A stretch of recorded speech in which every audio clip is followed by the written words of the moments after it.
Good morning, Belen. I'm Danny Esteban. And I'm George Perez, and welcome to this edition of WBLN for February 6, 2019.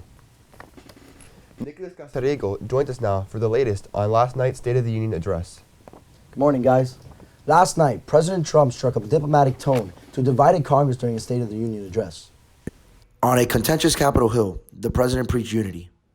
The state of our union is strong. To a divided Congress. The only thing that can stop it are foolish wars, politics, or ridiculous partisan investigations. With Democratic Speaker Nancy Pelosi over his shoulder and scores of newly elected women watching in front of him. Don't sit yet. You're going to like this. We also have more women serving in Congress than at any time before. Many critical of the president's demand for border wall funding that led to the longest government shutdown in history. Walls work and walls save lives.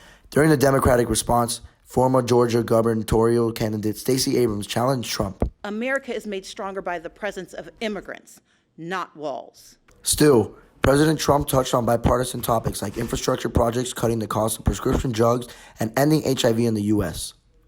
Together, we will defeat AIDS in America and beyond. Trump also touched his foreign policy agenda. Chairman Kim and I will meet again on February 27th and 28th in Vietnam. Now, the president and Congress have until February 15th to work together to keep the government funded. So let's work together, compromise, and reach a deal that will truly make America safe. This weekend, Belen will be hosting the 51st Stoneball. This year's Stoneball will be held February 8th through 10th. Opening day Friday will open at 7:30 with the culinary extravaganza starting at 8 o'clock. Stoneball will be held at 12 p.m. to 12 a.m. on Saturday and at 12 p.m. to 9 p.m. on Sunday. Stoneball is also a big help towards the financial aid program here at Belen. We have a lot to look forward to, and here's what Father Willie is looking forward to the most. I love Stoneball. It's my favorite weekend of the year, more than anything because I see so many people that come to Belen and have a great time. A lot of people that I haven't seen in a while come back to Stoneball. This past Saturday, over 200 students received the sacrament of confirmation. The Mass was held in the dining hall and was most confirmed by the Most Reverend Enrique Delgado. Some things you should know about confirmation are: confirmation is a completion of baptism.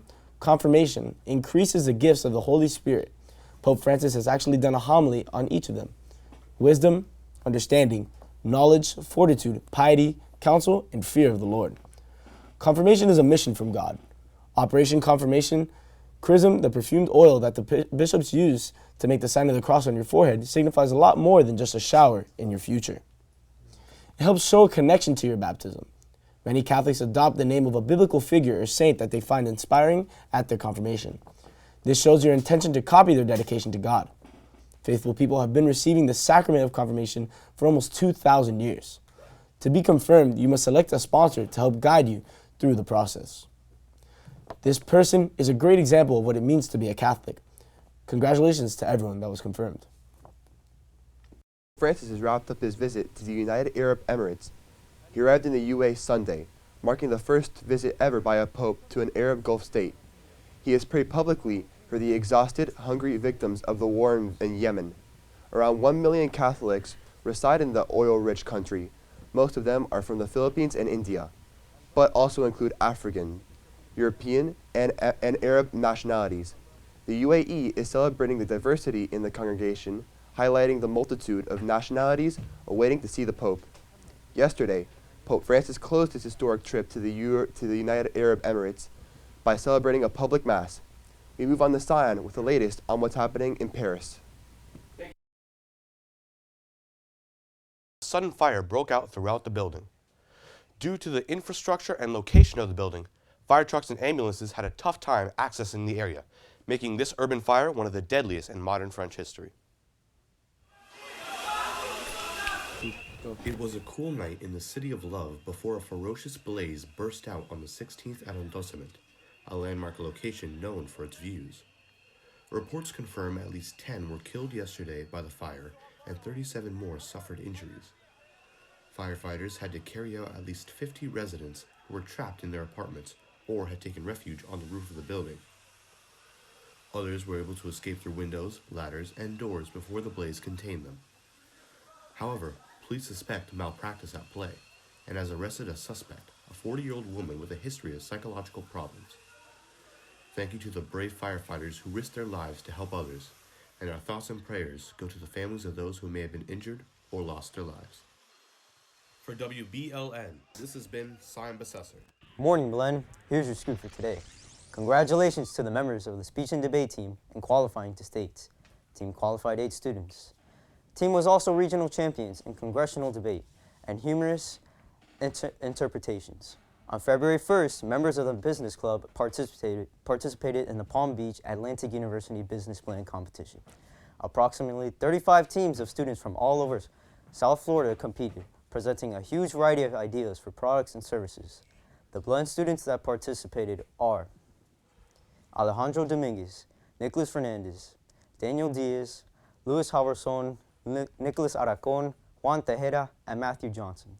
They presented 5 different business concepts, and one of them, Matthew Johnson, was elected as one of the 5 finalists. This business concept consisted of an online marketplace for resale goods acquisition software. Matthew finished in 2nd place and took home the $500 prize, 2nd place prize. Congratulations to all the competitors, and especially Matthew, for his well-earned accomplishment. On February 2nd, 10 members of the Belen Jesuit chess team competed in the South Florida Scholastic Regional Championship, hosted at the Green School in West Palm Beach. In the KA division, the team won 1st place with 15 points. In the same division, Avery Villasuso went undefeated to win 1st place individual, setting a new team record for the most wins by a first-time competitor. Edgar Batista won 4 games to earn 2nd place. Contributed to the team effort were Andrew Borgen and Joseph Canjero Camusque, with 3 wins each, and Alejandro Moreno with 2 wins in his first competition. In the K-12 under 1,000 division, Belen came in 1st place with 4.5 points, with Jonathan Gomez winning 1st place individual with 3 points, and Matthew Johnson coming in 2nd place with 1.5 points. In the K-12 Open, Belen won 2nd place with 8.5 points. Julian DeCollins won the 4th place individual trophy with 3.5 points. Contributing to the team's score were Aiden Pavila with 3 points and Carlos Ariza with 2 points. The team now prepares for the state championship in March. Here's who's meeting after school today. This week, the chess club will meet after school in room F203. Now stay with us as we bring in weather and sports after these messages.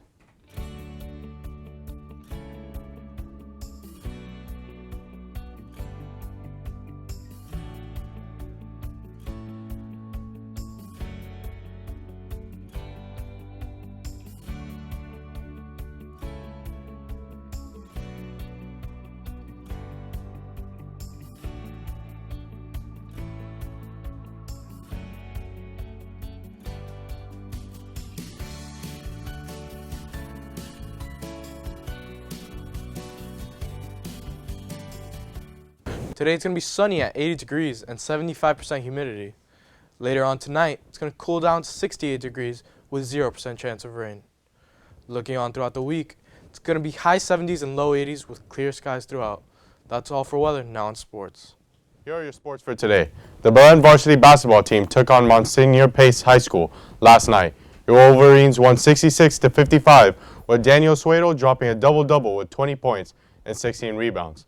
Daniel Cantons had a phenomenal shooting game with 17 points and 5 blocks. Tonight and senior night to close out the regular homestand against Reagan. A big congrats to Donald Chaney for committing to the University of Miami. This is what comes from hard work and dedication. If you want to hear more about this, you can watch the full one-on-one interview that will be posted on the WBLN YouTube channel. Next week, the Heat took on the Trailblazers yesterday, winning by the score of 118-108. With Hassan Whiteside leading the charge with 28 points and Dwayne Wade with 22. The Heat, with this win, now move to the 8th spot in the Eastern Conference standings. The city of Boston is celebrating another New England Patriots Super Bowl win. The team was honored with a duck boat parade in downtown Boston. More than 1 million people were expected to the line with 2-mile-long parade route and cheer on the Patriots. Some fans were seen taking their spot. The route will sunrise Tuesday morning. The Patriots won their 6th Super Bowl Sunday, beating the Los Angeles Rams 13-3. That's all for sports, and now back to you guys at the desk.